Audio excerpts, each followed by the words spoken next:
appreciate everybody for coming out today. How y'all doing? Good. Good. We're going to jump right into it this week. This is Cigars and Conversations. And our main topic this week will be, what is it like to be an African-American male in the 21st century? What does it mean to you individually to be an African-American male 21st century? Start off with Poindexter. Well, I mean, to me, I think it can, at times, it can be very, very difficult just with the climate on how things are going. I think we have a great responsibility in which to our youth. Me as a father myself, just trying to let them, of daughters, letting them know what a black male should look like. So once they get out there, whether it's dating, whomever they decide to date, but just letting them see a positive role model of a black man. I think that's very important. You also know how a man should treat them, and I think we also have a responsibility to other youth to let them know, the importance of being good role models for them. So what is a role model then to you? I mean, because African American men, we're diverse, all walks and shapes. And like for me, growing up, I didn't have a male figure in the house. You know what I mean? So I had to look outside the home. Pretty much people in the immediate neighborhood were my role models growing up. Those weren't necessarily the ideal role models. So somebody, what is a role model to you? What is your definition of a role model? I'd like to say, I want to look at it from the positive aspect. Okay. Someone that can, teach them something that they can, pick up on and be able to use in life. Just positive aspects on how to do things. Maybe from a male perspective, and even just giving them little tidbits of life that they can grow upon. I think that's real important. That's kind of what that means to me. You want to chime in? I think a lot of times, like at some point or another, especially for a black boy, he's gonna look in the mirror and say, "What type of man do I want to be?" And then that's when he looks toward a role model. And a lot of times, well, in some cases, even the father that's in the house ain't the role model for that kid. Right. We all know people with sons, and the sons go a different direction than what the father did. That means that son is mimicking himself off of someone else that's not his father. So when they pick and choose what type of person they want to be as a black male, then that person that they're mimicking themselves off of, that is their role model. And today, I think a lot of times they're looking at Lil Wayne and people like that, the entertainers, but that's not reality. And if they jump out here and start doing the stuff that these people are rapping about, then you see the results of it. But so I think that's what it is. They have to pick and choose the right role model. Just because a male isn't in the house, a lot of times, just like yourself, you still found a good way because you found a positive role model. And that's whether the dad is in the house or not, you got to pick the right role model. But I know for me, it was difficult. You know what I mean? A lot of trial and error. And I don't really think I found my way until I went off to school. Went to Louisiana, Grambling State University, GSU, where the camera's GSU. And that taught me more, how to be a man, and how to make it on my own, than I think any experience that I encountered growing up in Milwaukee. Anybody else? For me, it was, you said trial and error. I never grew up, thinking like, okay, this is somebody who, I can look up to or, aspire to be like. I just kind of, figured it out on my own. I think when I went to the military, that actually provided me with a lot of structure and discipline that I didn't have, and I kind of kept that with me. That's all. I've always been a structured person. I've always had that, and that's one thing I can take from being in the military. And I was always an advocate. Like, I think that's something that if everybody was required, and I know it's a controversial subject, but I think it provides a lot of structure for people who grew up and don't have that, don't have any any sense to that. Well, And I mean, yeah, you do. I mean, you do see it. I know other countries they do that. So you know, you actually see that Israel. You know what I'm saying? They make their boys go when they turn 18 years old. They got to go to the military for 2 yeah, years. for 2 years. You know? Yep. Does the And country that's- do that? They do that. Oh, yeah. wow. And that's Turkey does the same thing. I think It's several Yeah. countries that actually I do know that. that. I- In fact, I think India does it too. They do it a little differently, where if you want your college paid for, you have to And go to the exactly, you know, if you do it in that way, then I think it would make a big difference out Oh there. yeah. Oh yeah. You know what's funny with that, because you said military, you served. Thanks for your service. My dad was in the military too. I grew up, my parents divorced and everything. My dad was in my life, but he was in the military. And when I went to go live with him, he started kind of like hinting towards, maybe this is what you do. But I saw it, and not like it was necessarily like a bad thing. But I was like, no, the military just wasn't for me. I mean, it's not that it's just not for everybody, Right, but I think right, it's a good understood. thing. I think I benefited from having a strong support system in my life, female, males, whatever it might have been. I think that really, really had a big impact. I probably had some of my, if you want to say, my rebellious, wild time and things like that days. But it just came to a point. Like for me, I know it's even like far as when I felt like I grew into being a man, handling things responsibly. It took when I had like my first daughter, and seeing my parents being divorced and things like that. Granted, they was always in my life, but I never wanted my kids to wake up and not know who their dad was, not having a positive role model. And I'm like, you know what? I can't fail. That doesn't necessarily mean I have to be the richest person in the world, but just having that stability for them, and just trying to guide them in the right way. So I know for me, that's like one way. Like when I know I grew up, I got the date when I know I'm like, you know what? This is what it's about. I gotta stand up, because you see on the news and things that go on, so many examples of things that go wrong. I'm like, you know what?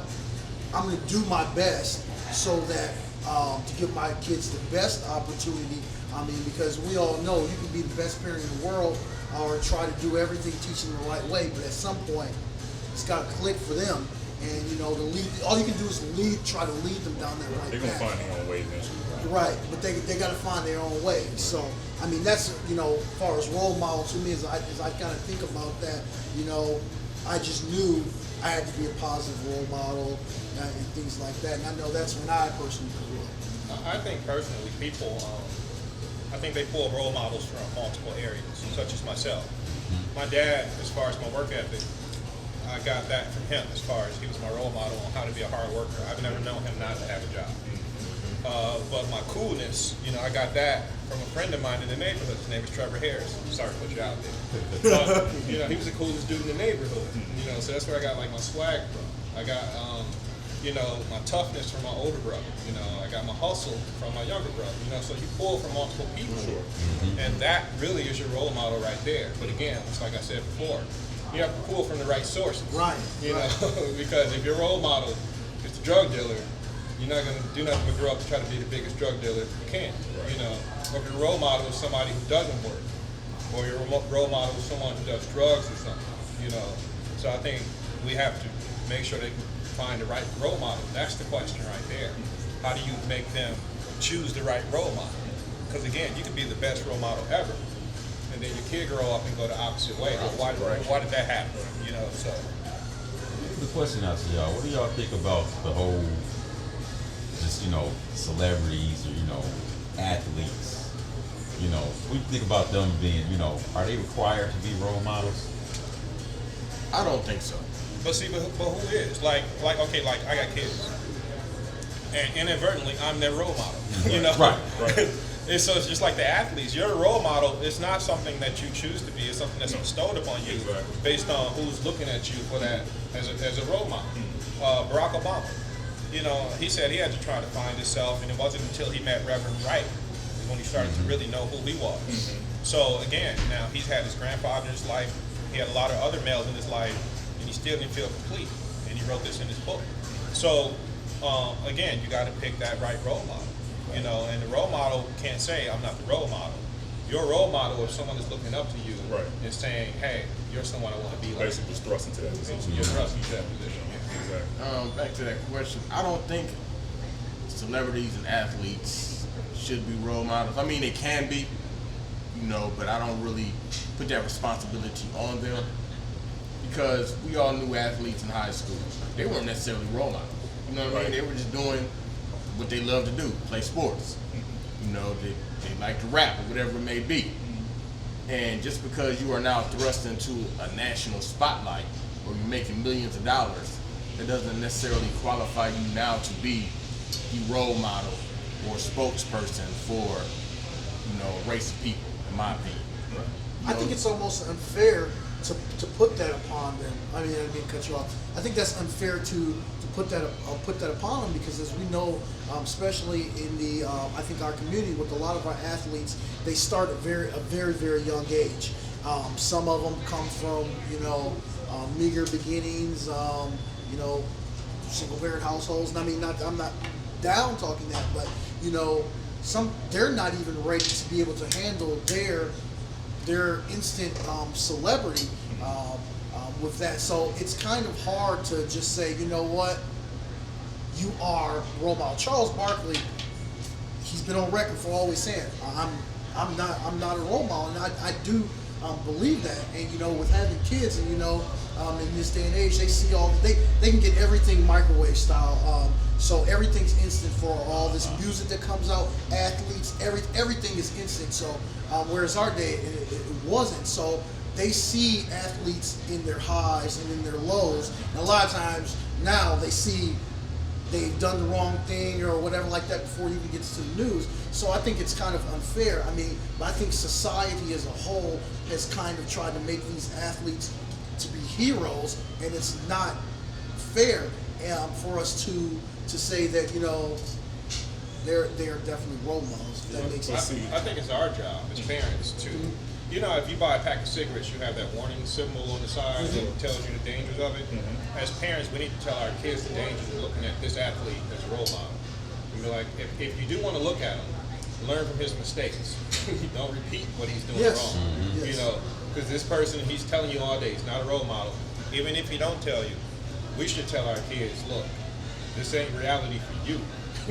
This is their reality, and it works out for them, and they're going through their trials and tribulations. But you should not look for them as a model to pattern yourself after, because it may not work out for you. Correct. A lot of these cats trying to figure stuff out themselves. Yes. Most stuff make you think about it, because like I said, we talking about how you got this kid, he came from a broken home, he may came from a bad community, whatever you may say, and he gets thrust into this position. Okay, you had your little bit of celebrity from from your high school, college, now I'm on TV, this and that, whatever, and then you go to the NFL or you go to the NBA or whatever, and the problem, what I get out of it, the problem is that when they get, like I said, thrust into this instant stardom, where we didn't have, as kids, I felt like we didn't have a whole lot of black role models, as far as that was in the media, where right out in front we had, like you said, the local person, what I'm saying, your friend's dad down the street or whatever, but some of these guys didn't have all that. Like I said, they get thrust into this position, multimillionaires overnight. Yeah. And nobody teaches them how to be that. You know what I'm saying? So, that's why they do what they do. And now, like I said, automatically, you're supposed to be a role model.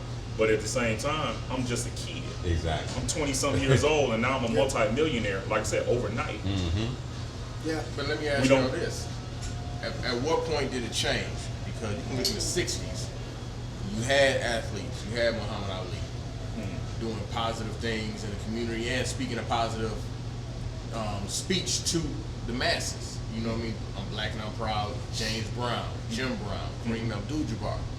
60s, early 70s. At what point do you think it probably switched to, I don't know, the me attitude of some of these celebrities. I know what I mean. What I think about it is probably maybe I get early to mid '80s. Basically, if you think about it, back in the '60s, '70s, athletes didn't make that much money. Not like now. Right. You know, they didn't make that kind of money. You know, a lot of your athletes, you know, a lot of your big athletes, Joe Louis, for example, he was broke when you know what I'm saying, when he died, he was broke. You know, but not even talking about that. When this endorsement stuff and Jordan started that. You know, Yes. when these endorsements they start getting these endorsements because, you know, if you look at it, they make more money on endorsements than they ever made in the league. You know, So they had to water this shit down. right? You know, so if you look at it like say you look at it like that, that's when it started becoming me. Oh, now you know I don't make $50,000 or $60,000 a year. I make, you know, $50,000 or $60,000 a game. You know what I'm saying? Or when it got to that point, I think that's when it was like, oh, you know, look at and I mean actually you can look at other athletes, not even all the black athletes. We even talking about some of the white athletes too. It was the same scenario, especially football, because football, even though Jordan was like the main person that we see as far as that endorsement thing, but you looked at look at football, how some of these cats came out and started being flashy. Johnny Unitas.